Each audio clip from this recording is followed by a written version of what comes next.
Hi, my name is Michaela Harris and I'm with Timberlake Marketing. I want to take just a few minutes today to show you what you could do to be outranking your competitors and getting more clients. So first things first, if I search your company, I don't immediately see a Google business profile.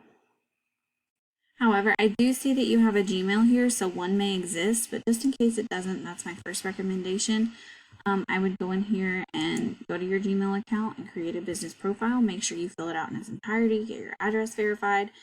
Make sure you're putting in a good company description on there with a couple keywords thrown in. Make sure you've got images that save as keywords. And then you can go and get your business listed on other business listing sites, meaning your name and your address. And that's going to help you rank your Google business profile.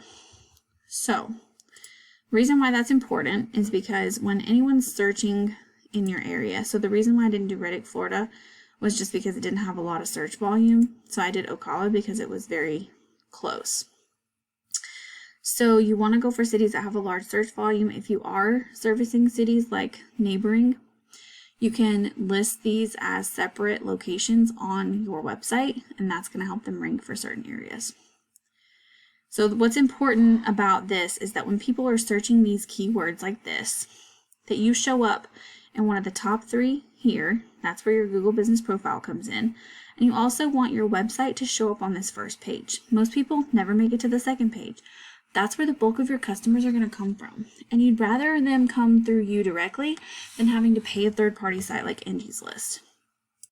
So the question is, how do you get your website to rank in this organic section?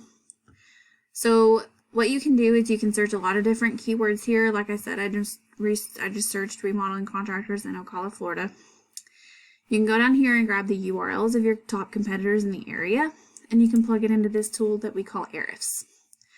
Ahrefs is not free to use, but it is available to anyone who wants to pay for it. And what you can do is come in here and you can see what backlinks does my competitor have, go and submit your business to those. Get the powerful ones that are relevant to what you're actually trying to rank for. Same thing with referring domains. You can see that being on that first page is generating them some face time with customers, meaning that's 40 potential people that could be coming to you for business if you were there in their spot. Now, how you know what to put on your web page is by looking at your competitors' keywords that they're ranking for. What you need to look for is keywords that have a description of something you do and also a location. So remodeling Ocala, home remodeling Ocala, Florida. When you find those keywords, then you're going to sort them and try to get the ones that have the highest volume and the lowest KD. And you can have multiple keywords. You don't just have to rank for one. Now, you can also plug your own website in here, and you can see that you don't have a lot of keywords and you're not really generating any traffic to your site. So you're losing out on a lot of potential customers depending on where you're wanting to rank. Being on that first page is super important. So now for your website, it doesn't look bad. It actually looks nice in some areas especially, but there's always room for improvement. So first things first, I would put a call out box on here saying, hey, contact us. I know you got this Let's Chat right here. A lot of times having a call to action right there when someone opens your web page is going to help you bring in more clients. Not only that, we like to see about 1,500 to 2,000 words of content on your homepage. And for every 200 words you have on there, you want to put a keyword. And I don't just mean listing things, I mean actual content describing what you do, describing your business, describing your services. Then, what's also good is to not just have your services listed like this, because it's a lot to see and a lot to read. And a lot of people, they want things to be easy. And a lot of people aren't going to sit here and read all of that. It's just a matter of how people are nowadays. They're not going to sit here and take the time to read an extensive website.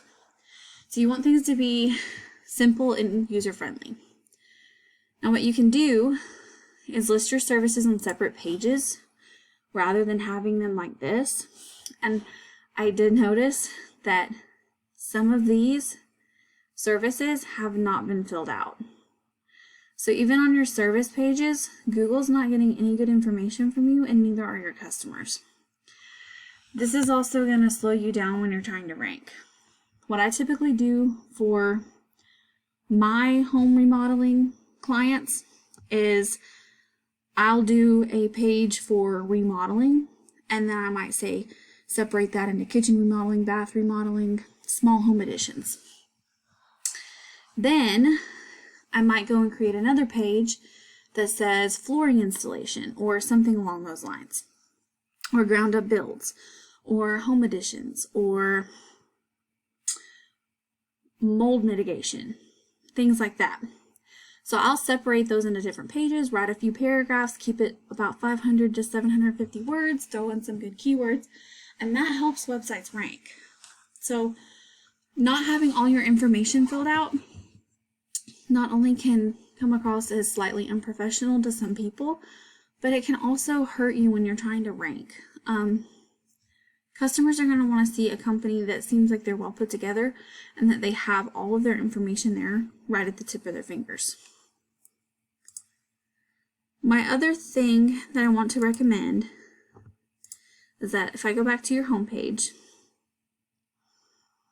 I see that there's a lot of photos on here that don't seem to have a lot of organization, and if I was to click on them to save them, they're not saving as keywords. That's also really important. What I recommend is that if you are going to have those photos on there, have them strategically placed. Don't just do like a whole gallery of photos that scrolls and scrolls and scrolls forever. Do one that's maybe like a photo slider. Maybe have 3 photos from a project. Pick and choose and be very picky. All in all, I realize I just threw a lot of information at you. But I hope that these last few minutes have been educational for you. I hope that you've got some valuable knowledge that you can take and do wondrous things with your business with. My company does offer all these services, but like I said, these are things that you can go in and do yourself. I would do some work on the website and then do some work on ranking, and that's going to help bring you in a lot more customers. If you have any questions, please don't hesitate to reach out, and I will do my best to answer any questions that you have and help you in any way that I can. Thank you so much for taking the time to watch this video.